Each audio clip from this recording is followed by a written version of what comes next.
আসসালামু আলাইকুম, কেমন আছেন সবাই?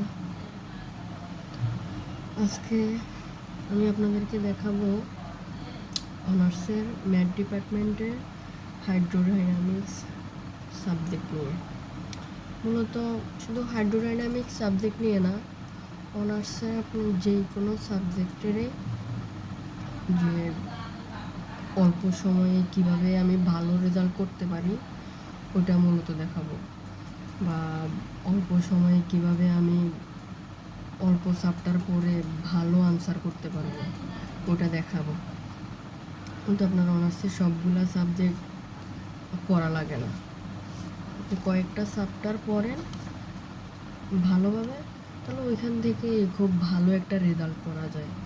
এই যেমন হাইড্রোডাইনামিক্সের এখানে সায়েন্স রিভিউ পাবলিকেশনের বই আছে আমার কাছে।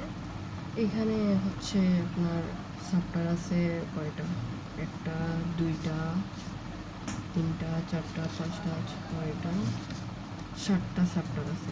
তো এখানে 7টা চ্যাপ্টারে কিন্তু ইম্পর্ট্যান্ট না, এখানে কয়েকটা চ্যাপ্টার হচ্ছে ইম্পর্ট্যান্ট। এখন আপনার কাজ হচ্ছে যে আপনার খুঁজে বের করা যে কোন কোন চ্যাপ্টারগুলি ইম্পর্ট্যান্ট, কোন কোন চ্যাপ্টার ইম্পর্ট্যান্ট না, কোন কোন চ্যাপ্টার থেকে প্রত্যেক ইয়ারেই প্রশ্ন আসে এবং কোন প্রশ্ন আপনার ক বিভাগ, খ বিভাগ, ঘ বিভাগ 3টা প্যাটার্ন থাকে। 3টা প্যাটার্নের মধ্যে আমাদের মেন টার্গেট থাকতে হবে হচ্ছে ঘ বিভাগে, কারণ ঘ বিভাগের মার্ক হচ্ছে একটা প্রশ্নে 10 মার্ক করে।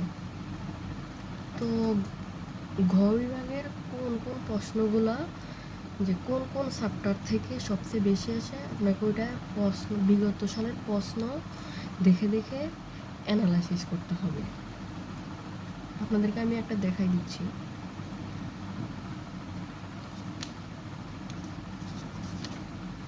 এই যেমন অ্যানিউর 2022 সালের প্রশ্ন, আমরা ক বিভাগ বাদ দিই, ক বিভাগ দেখার দরকার নাই। মূলত হচ্ছে টার্গেট রাখবেন ঘ আর খ বিভাগ। এখন এখানে দেখেন ঘ বিভাগে আমাদের চ্যাপ্টার 3 থেকে কয়টা প্রশ্ন আসছে, খ বিভাগে আসছে একটা, দুইটা, তার মানে এখানে হচ্ছে 8 মার্ক। আর এখানে ঘ বিভাগে আসছে আপনার এই একটা, এই হলো 20 মার্ক, এখানে আর আসে নাই। আর এখানে হলো হচ্ছে আপনার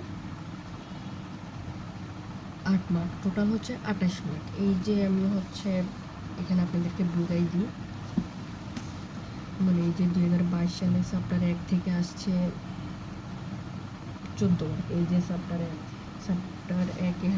1 হচ্ছে এখানে খ বিভাগে একটা আসছে আর গ বিভাগে একটা আসছে, তো এখানে 10 মার্ক আর এখানে হচ্ছে 4 মার্ক, টোটাল হচ্ছে 14 মার্ক। এই যে আমি এভাবে হিসাব করে রাখছি যে এখানে হচ্ছে চ্যাপ্টার 1 আসছে 14 মার্ক, 2 আসছে 14 মার্ক, 3 হচ্ছে দেখেন 28 মার্ক, 3 সবচেয়ে বেশি আসছে। এরপরে চ্যাপ্টার 4 14, 5 14, 6 14, 7 14। আবার দেখি যে 2021 সালে হচ্ছে চ্যাপ্টার 1 থেকে আবার 20 মার্ক আসছে, চ্যাপ্টার 2 থেকে আসছে 18 মার্ক, চ্যাপ্টার 3 থেকে আসছে 18 মার্ক, চ্যাপ্টার 4 থেকে আসছে 8 মার্ক, চ্যাপ্টার 5 থেকে আবার 24 মার্ক। তো ওভারঅল যদি আমি শুধু এই দুইটা চিন্তা করি, তাহলে এখানে আমার ইম্পর্টেন্ট চ্যাপ্টার দেখাইতেছে যে চ্যাপ্টার 1, 3, 5, যেহেতু এই যে দেখেন চ্যাপ্টার 1 এখানে 14 মার্ক, এখানে 20 মার্ক, আবার চ্যাপ্টার 3 এখানে 28 মার্ক, এখানে 18 মার্ক। এইভাবে হচ্ছে আপনার বিগত 10 সালের প্রশ্ন হচ্ছে এইভাবে, এই 22, 21, এরপরে 20, 19, এইভাবে হচ্ছে অ্যানালাইসিস করে দেখতে হবে যে কোন কোন চ্যাপ্টারে খ আর ঘ বিভাগের প্রশ্ন বেশি আসে বা মিস যায় না, প্রত্যেক ইয়ারেই ওই ওই চ্যাপ্টার থেকে প্রশ্ন আসে। ওইটা আপনাকে অ্যানালাইসিস করে ওই চ্যাপ্টারগুলি যদি পড়া যায়, যে বিগত সালের সব প্রশ্ন যদি পড়া যায়, তাহলে ম্যাথে ভালো রেজাল্ট করা, 4 আউট অফ 4 পাওয়া অনেক ইজি, অনেক ভালো একটা রেজাল্ট করা যায়। তো আপনারা এভাবে করে দেখবেন, এটা অনেক হেল্পফুল, আমার অনার্স লাইফে অনেক হেল্প করছে। আপনারা করে দেখতে পারেন, আপনাদের অনেক হেল্প হবে। ওকে, আজকের জন্য এখানেই। আল্লাহ হাফেজ, আসসালামু আলাইকুম।